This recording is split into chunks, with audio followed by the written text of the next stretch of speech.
The greatest source of misinformation about real estate and the scourge of consumers trying to figure out what's happening in markets across Australia is generalisation.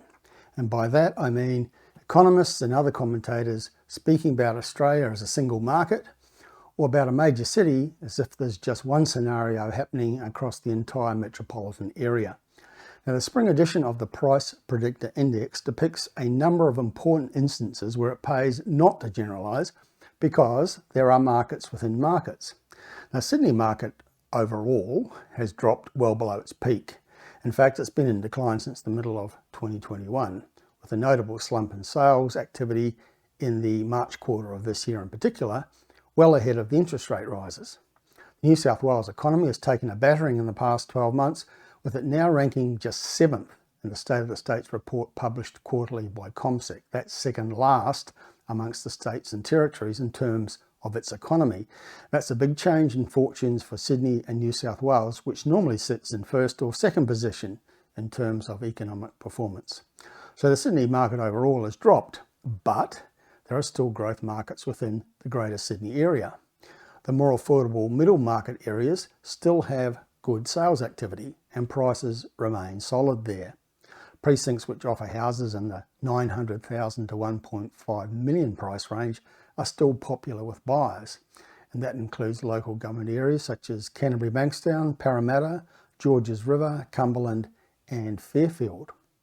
Now, the search by buyers for more affordable options has also resulted in an increase in apartment sales within Sydney. Areas where typical houses might cost $2 million, but apartments are typically $600,000 or $700,000 are becoming increasingly popular.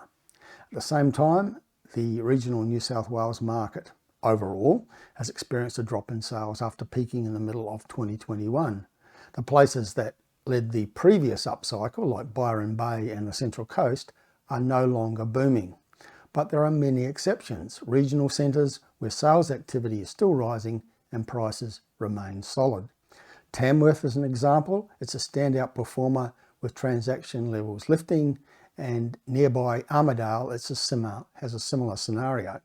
While Newcastle is not performing as strongly as it did before, the nearby Port Stephens area is continuing to attract strong buyer demand.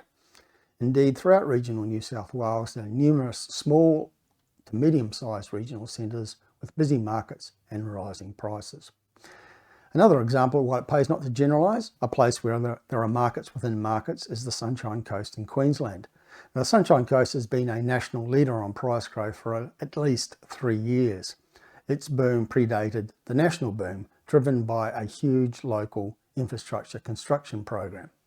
But much of the heat has come out of the Sunshine Coast market, with sales activity fading quarter by quarter over the past 12 months. There are now only 7 suburbs in the Sunshine Coast region which we classify as rising markets, but they're all in a cluster in the south of the coastal strip around Caloundra.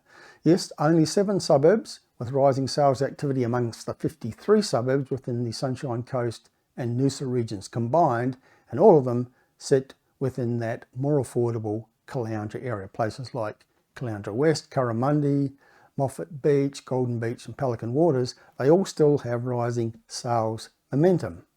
And generally speaking, they're half the price of the Noosa precinct in the north of the Sunshine Coast seaside strip. And that may explain why buyer demand there is still very strong. And it emphasises the point that if you want to be successful in property investment, you need to tune out the media white noise, ignore the generalised commentary, and seek out those areas which are continuing to outperform.